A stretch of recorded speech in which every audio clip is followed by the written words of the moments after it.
نبی پاک علیہ السلام نے فرمایا جب میرا مومن جب قبر میں جاتا ہے تو فرشتے 3 سوال پوچھتے ہیں۔ من ربو کا، تیرا رب کون ہے؟ ما دینو کا، کس مذہب کا ماننے والا ہے؟ ما کنت تقول فی حق ھذا الرجل، بتا دنیا میں مصطفیٰ کے بارے میں کیا کہتا تھا، ان کے بارے میں تیرا عقیدہ کیا تھا؟ بھئی ہم نے تو کھل کے کہنا ہے، ہم کہا کرتے تھے بلغ العلا بکمال، بچے کو آتا ہے، ہم نے کہنا ہے بلغ العلا بکمال، کشف الدجی بجمالہ، حسنت جمیع خصالہ، کیونکہ صلو علیہ، ہمیں تو یاد ہے، رٹا لگا کے یاد کیا ہوا ہے۔ سوتے ہوئے کو بھی ذرا چھیڑ دینا کوئی بلغ العلا تو سارا سنا دیتا ہے، سوئے سنی کو بھی یاد ہے، بالکل سویا ہوا اس کو بھی یاد ہے، تو ہم نے تو کہہ دینا ہے۔ وہ ڈھونڈتے پھریں گے کہ میں کہا کرتا تھا حدوں میں رہنا چاہیے، اتنی بات کرنی چاہیے، اتنی نہیں کرنی چاہیے، ہمیں تو یاد ہے۔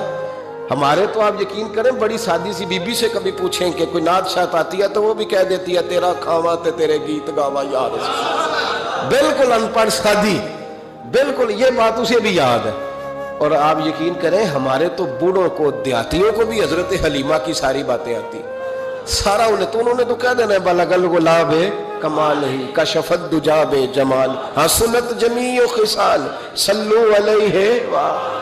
فرمایا جب صحیح جواب دے گا نا تینوں سوالوں کا تو فرشتے کہیں گے نم کا نومت العروس، حدیث مشکات ہے، فرشتے اس بندہ مومن سے کہیں گے یوں سو جا جس طرح پہلی رات کی دلہن سوتی ہے۔ نم کا نومت العروس، خوشیاں سمٹی ہوتی ہیں اس کے دامن میں۔